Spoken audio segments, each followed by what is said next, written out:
Hi, good afternoon or good morning. This is going to be chapter 21 of United as One. I hope you enjoy. They leave just enough slack in the boring news so that it doesn't immediately cut my head off. Instead of executing me, they make Mark hold the rope like a leash.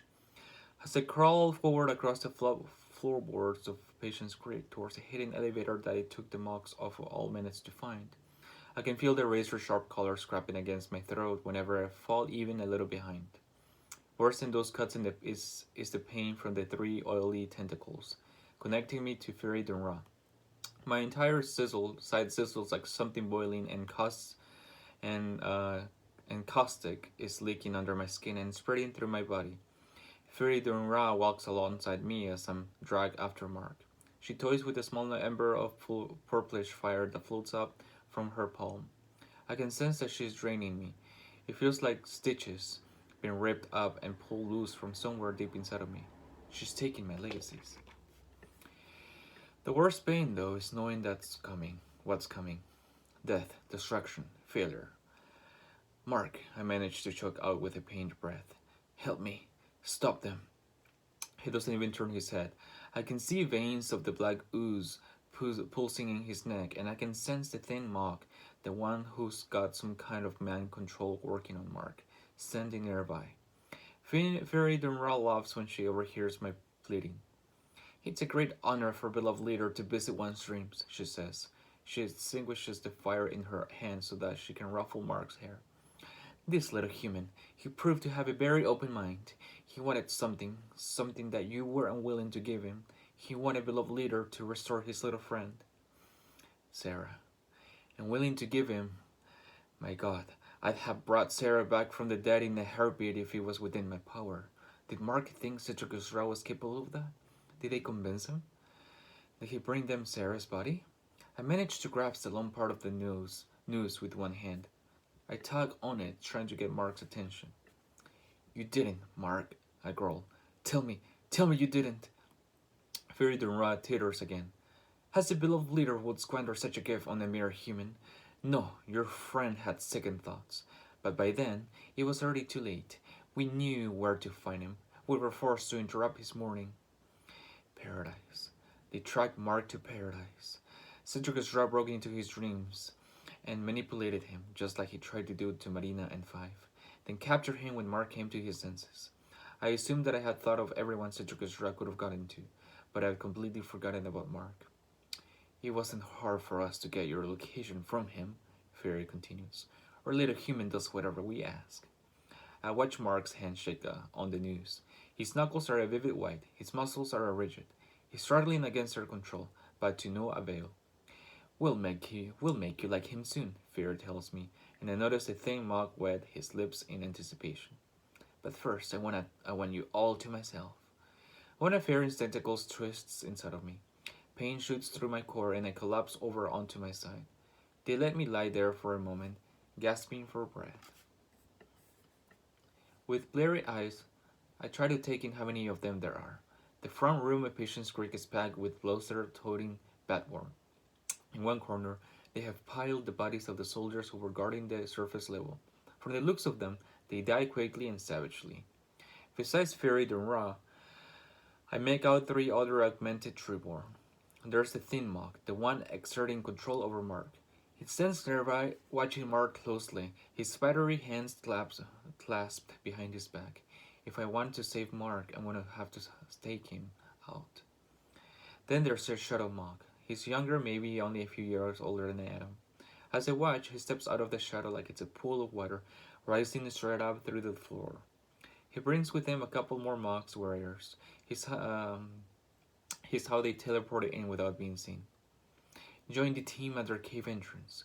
No one gets out alive, Fairy orders, and the Shadow Mock disappears back into the floor. The fact that she's using English isn't lost on me. Fairy Dunra wants me to know that there's another squadron positioned at Patience Creek's vehicle entrance. She wants me to know that everyone down below is trapped. She wants me to know how hopeless this is. Finally, standing right in front of the elevator is the Pink and Mock. The other three augments I have noticed at least until mostly look like Mongolians. This one is a freakish, with a normal-sized lower body attached to a torso that is completely disproportionate. He stands about 8 feet tall despite a hunchback. His skin is on the leathery gray of a pinkin, and he's got the steroidal muscles to match. His fingers are long, thick and tipped with a razor-sharp claws. His head, buried as it is in the throbbing mass of neck muscles, is regular sized, except for his jaw, which has grown out from his face, creating a fanged underbite. Most disgusting of all is that it's possible to see the seams where his pale mug skin stretch and rip across his new body. He looks like he's in pain, and he looks like he's furious about it. He grunts and shifts from foot to foot, waiting for an order. I watch as Fury makes note of one of the security cameras. She doesn't seem concerned. Surely, they know we're here by now, she says, then turns to the pink and mug. Go down there and say hello. The pink and mug replies with a moan, then pries open the elevator door and hops down the shaft. Soon, through the floor, I hear gunfire and screaming. With a smile, Ferindora looks at me. How many guards are there, she asks me. How many are your friends that I get to eradicate today? I'm not telling you shit. Fairy rolls her eyes and pulls a blaster off her hip. She points it at the back of Mark's head. Wanna tell me now? She asks me, jabbing the base of Mark's skull with her gun. When he feels the muzzle against his head, Mark manages to jerk away. Something inside him, his survival instinct, lets him fight the thin mug's control. He drops the noose, fingers flexing like he's finally got feeling back in his hands, and turns on Fairy Dunra. He takes a halting step towards the woman. That's all he can manage. Saliva flecks from his hips as he growls, the strain of battling against the Mongolian mind control evident. Fairy doesn't even flinch. She glances at the thin mug. He's fighting you. He will give his fragile brain an aneurysm before he overcomes my will. The thin mug replies simply. The thin mug's eyes narrow, and Mark's every muscle goes rigid, like he's been electrocuted. He stands up on his tiptoes, unnaturally taut, joints popping and teeth clenched. He lets out a strangled cry. See? The thin mug says. Fairy Dunra holsters her blaster and crouches over me. Truth is, it doesn't matter how many of your friends are down there. We're gonna kill them regardless. I just enjoy watching you squirm. Up close, the mass of ooze at their place, Fairy's arm smells like rotten meat. It should only move a little closer, get a little more in my face. You know, John, our paths intersected once before, she continues. I was in charge of operations in West Virginia when you helped Number 9 escape. Did you know that? That unfortunate incident got me sent down to Mexico as punishment, forced to work on the impossible problem of the sanctuary. Turns out, all I had to do was wait for you idiot Lorik to show up. She stands back and holds out her arms, the tentacles bored into me, twisting and pulling. I'm glad for the pain. It makes it easy to hide my disappointment. I almost had a shot at her. I have got one desperate play, one trick literally hidden up my sleeve. The Mogs were too confident in their control to check me for weapons. I've still got 5 blades sheathed against my forearm. I just need an opportune time to strike. What is it that humans love to say? Everything happens for a reason. Fairy chuckles, going on. Look at how far I've come, John. In a way, it's all thanks to you. I grit my teeth and meet her eyes. You want to win? Mr. Big Hero. You're gonna find a way to save them all, right? Fairy glances over at Mark, still frozen in that awkward position, still shaking as he fights against the thin mug's control. Let's see. The tentacle buried in my armpit yanks loose. It's a momentary relief from the pain. I watch as Fairy's writhing limb snaps through the air, its end sharpened like a dagger. There's nothing I can do. It happens too fast. Fairy drives the tentacle into the underside of Mark's jaw and through the top of his head. He spasms once, his eyes wide but unseeing. She holds him up there for a moment, pierced by her tentacle, so that I can get a look at him. Then she pulls free and lets Mark's body drop at the floor next to me. I scream, in rage, in pain, in terror. Oh, for one, Fury says to me. I clamped my mouth closed. I can't take my eyes off of Mark's body. His dead eye staring right at me. This is my fault. Hell with this. If I'm gonna die, it's gonna be on my own terms. With a burst of motion, I pop Five's blade from its forearm sheath and slice it through the two tentacles still piercing me. She screams and recoils. The oozing appendage the oozing appendages sizzle when they hit the floor. Already, barely seconds after I chop them off, the tentacles start to regenerate. I'd hoped that the legacies would come floating back at me. That's not the case. There's still remnants of Ferret and Ra breathing inside of me. I can feel my healing legacy kick in, trying to fight them off. I scrambled to my feet and attempt to generate a fireball or to turn on my stone vision. These powers don't respond. They put too much physical strain on my body, which is still too drained from the attack. A Badborn clocks me in the head with his blaster. I'm falling right back to the floor. Time seems to slow down. My telepathy. I can at least use that. Even though my body is weakened, my mind is sound. My mind is sound. As soon as I open my mind, I shudder. There's so much fear and pain radiating from the sub-levels of patience great that's seeping when I see my telepathy. Telepathy. I still myself, focus and reach towards a mind that I'm relieved is still out there. Sam! I shout telepathically. I can sense where he's at, running down a hallway, Malcolm next to him, a handful of scientists and soldiers on either side. Sam's got a heavy weight on his back, a pack filled with a random electronics, mostly cell phones. His experiment with his tech legacy, he must have worked, and now he could be doomed. John, am I hallucinating this? Sam thinks back. No, I'm upstairs. I'm upstairs. Oh, thank God. They got me, I tell Sam. Mark led them here, not by choice. They have got leg augmentations.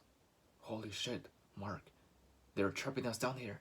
Sam's thoughts coming in jumbled rush. I sense him skid to a stop. Malcolm grabbing him by the arm. I'm coming to help you, John. I'm coming. No, I think back, weighing Sam's chances against the monks versus the value of what he's carrying. The importance of preserving his legacy. It could be humanity's best hope. You have to escape. There's a mess of them at the underground exit, but I think most of the ones that have powers are with me. Find a way to get through and... I don't get to finish the thought. A fresh jolt of pain stabs through me. Fierce tentacles making 3 new holes in my back. Only seconds have passed. Once again, my legacies feel out of reach. A group of Badborn pin me to the ground and rip away Five's blade. A nice try, Fury says with a gloating smile. She picks up the end of the news dropped by Mark, and I brace myself for what comes next. Fury seems to know exactly what I'm expecting because her smile only widens. Oh no, John, you don't get to die yet. She drag she drags me forward. Sorry. She grabs me forward. I scramble along after her since the alternative is a slashed throat. She drags me forward. I scramble along after her since the alternative is a slashed throat. The elevator is waiting and open. There's a pool of fresh blood on the floor and dents in its walls. Whoever was defending the elevator downstairs must have fallen prey to the piking mog. Come on, let's go say hello to your friends, Fury says. Fury, Thingmog, and a squadron of Badborns surround me in the elevator. We descend a few floors. I try to get a look at where exactly we are, but can't be sure. All the halls down here look alike. Where are Lawson and Walker, the human Gargi, Sam and Malcolm? I hope they are definitely on a different floor. I hope they are finding a way out. The Badborn take the lead, Fury and the Thingmog behind them, and me forced to crawl alongside Fury. Didn't meet any resistance outside the elevator. We passed by a few bodies, soldiers that had been practically ripped limb from limb. I hope he left some for us, the Thingmog says dryly. The first shots are fired as we round the corner. A handful of Marines are hunkered down in the kitchenette and manage to gun down a few Badborn. The monks return fire, but the soldiers have dumped furniture across the hallway to take cover behind it. Get them, dear Fury Dunra says. The Thingmog smiles. He cups his hand in front of his mouth and blows out. The tiny black spores rise up from his palms and float down the hallway. I try to yell out a warning, but Fury twists her tentacles inside of me. The soldiers are completely unprepared for this kind of fight. How could it be?